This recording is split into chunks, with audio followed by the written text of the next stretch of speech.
ভাইজান এই যে বক্তব্যগুলো দিয়েছে সম্পূর্ণ মিথ্যা, একেবারে চিটিংবাজি বক্তব্য। যেমন চিটিংবাজি করে উনি ভাঙড়ে ইলেকশন জিতেছে, ঠিক তেমন ভাবে চিটিং করে আবার বাংলার মানুষকে বোকা বানাতে চায়।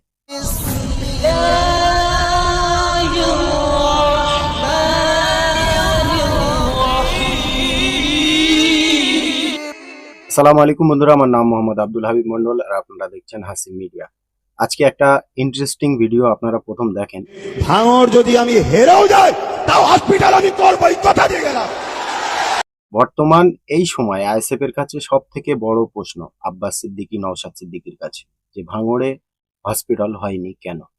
ঠিক এই কথা এই ইলেকশনের মুখে যখন এত ঢল নেমেছে যে ভাঙড়ে হসপিটালটা হয়নি কেন, তখন আমাদের ভাইজান অন্ধভক্তদের নবী উনি একটা বক্তব্য দিয়েছেন, শোনেন, আমি তারপরে বলছি।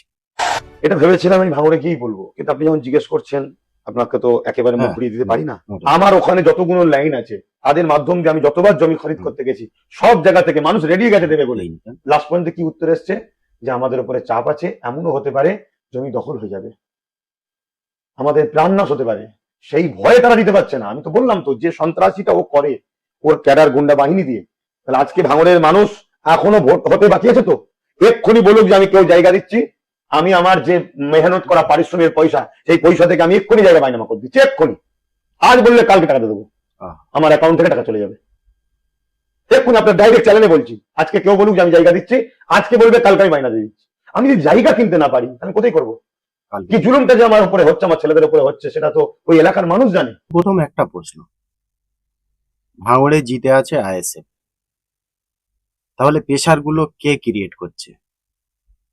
দ্বিতীয় কথা, ভাইজান যে জুলুমের কথাটা বললেন, জুলুমে ওখানে ওহাই পার্টি সবাই আছে, তাহলে আইএসএফ কিভাবে ভালো হলো? যতই হোক আইএসএফ ওখানে পাওয়ারে আছে, তাহলে আইএসএফ কিভাবে ভালো হলো? তুমি পাওয়ারে থাকতে যদি ভাঙড়ের মানুষের জুলুম ঠিক না করতে পারো, তাহলে তুমি বিনা পাওয়ারে কি করবে? তুমি যদি ক্ষমতাহীন হয়ে যাও তাহলে তুমি কি করবে? যে ভাঙড়ের মানুষগুলো বিশ্বাস করে তোমার কথায় ভোট দিয়েছিল, তাদের তুমি কিভাবে বাঁচাবে তাহলে সেই গুন্ডা বাহিনীদের হাত থেকে? তুমি পাওয়ারে থাকতে যখন বাঁচাতে পারছো না, পাওয়ার চলে গেলে তাদের কি হবে?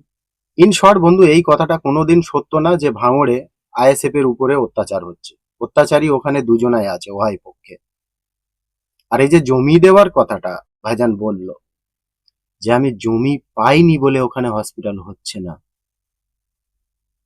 তাহলে আমার একটা প্রশ্ন এই জায়গাটাই, যে মানুষগুলো তোমার জন্য ভোট দিয়েছে, যারা ক্যামেরার সামনে এসে বলছে তোমার জন্য জান দিয়ে দেবে, তারা সামান্য মাত্র জমি তোমাকে জোগাড় করে দিতে পারছে না?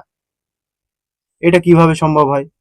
আর সব থেকে বড় ফ্যাক্ট হচ্ছে এটা, যে ভাইজান বলেছিল যে আমি যদি হেরেও যাই তাহলে ভাঙড়ে হসপিটাল করে দেবো।